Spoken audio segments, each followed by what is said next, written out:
Salut la compagnie, c'est Jules Melon et aujourd'hui dans Impro Ciné Critique, je sors tout juste de la douche pour vous parler d'une comédie dramatique sociale française sortie en 1991, une époque formidable réalisée par Gérard Jugnot dont c'était le 4e long métrage et avec au casting lui-même Richard Bohringer, Victoria Abril qui retrouvera peu après dans Casque Bleu, pas son meilleur, Tiki Holgado, Chick Ortega, Roland Blanche ou encore plus ou moins les débuts à l'époque de Michel Larocque dans un petit rôle, et il la retrouvera d'ailleurs dans le fameux Fallait pas quelques années après, assez décrié mais que j'aime bien et dont je parlerai un jour. Alors, il faut savoir que ce métrage, je l'ai découvert assez jeune à la télévision et il m'avait beaucoup marqué, je l'ai revu maintes et maintes fois depuis, je le connais par cœur, et pour moi il s'agit d'un des films les plus touchants sortis en France ces 30 dernières années.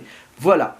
L'histoire donc de Michel Berthier, un cadre moyen dans une entreprise de matelas, qui se fait plus ou moins virer du jour au lendemain, compression de personnel, mais il va pas dire la vérité à son épouse et aux enfants de celle-ci, dont il est le beau-père, un petit peu comme le personnage de Daniel Auteuil dans L'Adversaire de Nicole Garcia, mais là c'est un poil moins violent, disons, juste qu'il va s'enfermer dans plusieurs mensonges et un beau soir, tout simplement, la dispute éclate puisque son épouse se rend compte de la supercherie, et il claque la porte, donc, pour aller vivre ailleurs, sauf que cet ailleurs, il ne va pas vraiment le voir. Il va très vite perdre ses biens, perdre sa voiture, une véritable descente aux enfers pour Berthier, qui va se retrouver SDF, voilà. Et il va rencontrer d'autres gens dans la misère, menés par Richard Bohringer et ses deux acolytes, Tiki Holgado, qui joue le rôle de Crayon, et Chick Ortega.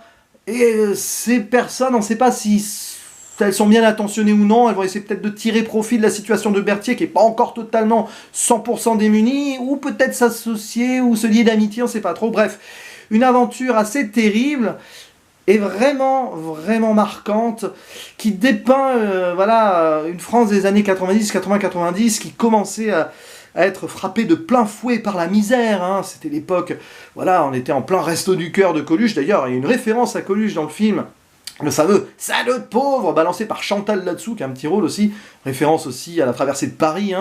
Voilà, c'est un film qui marque son temps, mais qui, 30 ans après, a toujours une certaine justesse, je trouve. Et ce film est assez formidable pour moi, parce qu'il manie parfaitement la comédie, on rigole, il y a quand même des dialogues assez remarquables, mais aussi véritable tristesse, qui est à la lisière du pathos parfois, mais sans y tomber. Et je trouve que c'est vraiment un film super bien écrit, et que j'aime toujours autant, tout simplement. Alors oui, on peut y voir forcément certains défauts de temps en temps. À un moment dans le film, quand on commence à voir Michel Berthier qui essaye de faire quelques affaires avec un marchand de sommeil joué par Roland Blanche, peut-être que ça va un peu loin, mais en même temps, le gars, il n'est pas encore sorti du système, donc il essaye de magouiller à droite à gauche, alors que ses camarades sont plus en mode carpe diem, on verra bien demain ce qui se passera. Peut-être, mais alors, il y a beaucoup d'éléments qui font que c'est très marquant. Cette histoire d'amour déchirante entre donc le personnage de Gérard Jugnot et Victoria Abril, on voit qu'il est parti un petit peu sur un coup de tête et qu'il le regrette, mais il peut pas revenir. Il a une sorte d'ego, d'amour-propre. C'est aussi cette scène à un moment avec son beau-fils qui tient à lui. Et puis, le destin de tous ces sans domicile fixe autour de lui. Voilà, il y a un vrai character development, une belle écriture des personnages, je trouve. Sur les seconds rôles aussi. Le personnage de Richard Bohringer qui s'appelle Toubib, on le voit, c'est un meneur d'hommes, mais on ne sait pas trop s'il est plus ou moins vicieux ou très bienveillant, un peu des deux peut-être. Et on voit qu'il va un petit peu tomber le masque aux côtés de Berthier aussi, chacun apprend de l'autre, et c'est un film qui fait réfléchir sur la société, tout simplement, sur les rapports humains, sur jusqu'où l'homme peut tomber, et essayer oui ou non de se relever, parce que forcément il y a des moments de doute et des moments d'espoir, c'est assez marquant.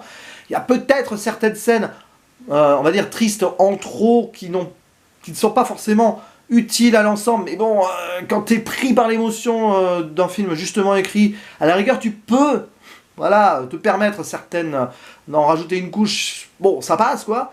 C'est vrai qu'à un moment, je vais pas en dire plus, mais on n'est pas loin de chialer, oui, je pleure devant ce film quand même, je vous l'avoue. Et c'est une à la fois belle histoire, mais très réaliste, triste, qui est entre déprime et espoir, donc clairement, tu peux naviguer entre les deux, Et franchement, presque 30 ans après, il y a toujours une résonance aujourd'hui, donc forcément, un film qui est pas avant-gardiste du tout, hein, mais qui traverse les époques, non sans... Ouais, voilà, malheureusement, j'ai envie de dire, c'est plus ou moins toujours possible ce genre d'histoire aujourd'hui, clairement. Évidemment, pas avec le même contexte, mais on y est, voilà. Donc je trouve ça marquant, et puis tous les acteurs sont bons, je trouve. Gérard Jugnot, il est juste, il en fait pas trop. Ça passe. Donc il y a des dialogues aussi. Il y a une petite touche à la Audiard parfois. Bon, c'est du Audiard, voilà, raisonné quand même. Notamment les dialogues entre Richard Bohringer et Tike Olgado. Il a une verve, une gouaille, Bohringer, dans ce film, son personnage en tout cas. Ce duo fonctionne super bien donc avec Tike Olgado, vraiment.